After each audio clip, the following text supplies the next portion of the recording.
തൃശൂർ BJP-യിലെ ആഭ്യന്തര കലഹത്തിന് പിന്നാലെ സ്ഥാനാർത്ഥിയെ മാറ്റിയ നേതൃത്വം. കുട്ടംകുളങ്ങര ഡിവിഷനിലേക്ക് മത്സരിക്കാനിരുന്ന സിറ്റി ജില്ലാ വൈസ് പ്രസിഡന്റ് ഡോക്ടർ വി ആതിരയാണ് മാറ്റിയത്. പുതിയ സ്ഥാനാർത്ഥിയായി M ശ്രീവിദ്യയെ നിശ്ചയിച്ചു. സൂരജ് സജി വിവരങ്ങളുമായി ചേർന്നു.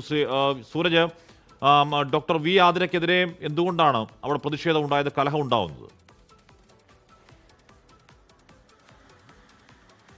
ഹാഷ്മി, ഈ തൃശ്ശൂരിൽ BJP വലിയ ജയസാധ്യത കൽപ്പിക്കുന്ന ഒരു കോർപ്പറേഷനാണ്. അതുകൊണ്ട് തന്നെ ഇവിടെ സ്ഥാനാർത്ഥിയാകാൻ BJP പ്രവർത്തകർക്കിടയിൽ വലിയ തർക്കങ്ങൾ തന്നെയുണ്ട്. പക്ഷേ അതെല്ലാം പരിഹരിച്ചുകൊണ്ട് നേതൃത്വം മുന്നോട്ട് പോവുകയാണ്. അങ്ങനെ ദിവസങ്ങൾക്ക് മുൻപാണ് ആതിരയെ കുട്ടംകുളങ്ങര ഡിവിഷനിലേക്ക് മത്സരിക്കുന്നതിനായി നിയോഗിക്കുന്നത്. നേരത്തെ ആതിര പൂങ്കുന്നം ഡിവിഷനിലായിരുന്നു ഉണ്ടായിരുന്നത്. അവിടെ നിന്ന് കുട്ടംകുളങ്ങരയിലേക്ക് ആതിരയെ മാറ്റുകയും ചെയ്യുന്നു. പക്ഷേ ഈ കുട്ടംകുളങ്ങരയിലെത്തി ആദ്യ ദിനം തന്നെ വലിയ പ്രതിഷേധം ഒരു വിഭാഗം പ്രവർത്തകരുടെ ഭാഗത്തു നിന്ന് ഉണ്ടായി. ആദ്യ യോഗത്തിൽ തന്നെ വലിയ പ്രതിഷേധങ്ങൾ ഉണ്ടായി. പിന്നീട് മുതിർന്ന നേതാക്കൾ ഇടപെട്ടാണ് ഈ പ്രവർത്തകരെ അടക്കം അനുനയിപ്പിച്ച് അന്ന് ആതിരെ ഈ യോഗത്തിൽ നിന്ന് മടക്കിക്കൊണ്ടുവന്നത്.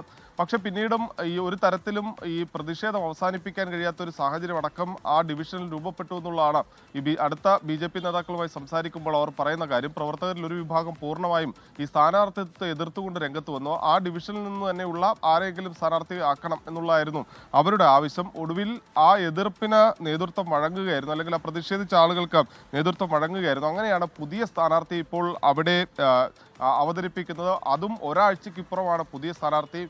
നാമനിർദ്ദേശ പത്രിക സമർപ്പിക്കാൻ മണിക്കൂറുകൾ ശേഷിക്കെ ഒരു പുതിയ സ്ഥാനാർത്ഥിയെ കുട്ടംകുളങ്ങരയിലേക്ക് എത്തിക്കുന്നു. ശ്രീവിദ്യ എന്നാണ് പുതിയ സ്ഥാനാർത്ഥിയായി എത്തുന്നത്. നിലവിൽ BJP-യുടെ ഔദ്യോഗിക വിശദീകരണം ഇപ്രകാരമാണ്.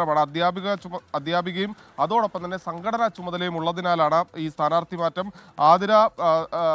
ആതിരയ്ക്ക് അല്ലാതൊരു പ്രശ്നങ്ങളെ തുടർന്ന് അല്ലെങ്കിൽ പ്രാദേശികമായ എതിർപ്പിനെ തുടർന്നല്ല ആതിരയെ മാറ്റിയതെന്നുള്ളതാണ് BJP ഔദ്യോഗികമായി വിശദീകരിക്കുന്നത്. ആഷ്മി, ലോകത്തെവിടെയായാലും ഏത് സമയത്തും 24 വാർത്തകളും ഓഗ്മെന്റഡ് റിയാലിറ്റി പാക്കേജുകളും എക്സ്പ്ലെയിനറുകളും വിശദമായി കാണാൻ ഞങ്ങളുടെ YouTube ചാനൽ നിങ്ങൾക്ക് സബ്സ്ക്രൈബ് ചെയ്യാം.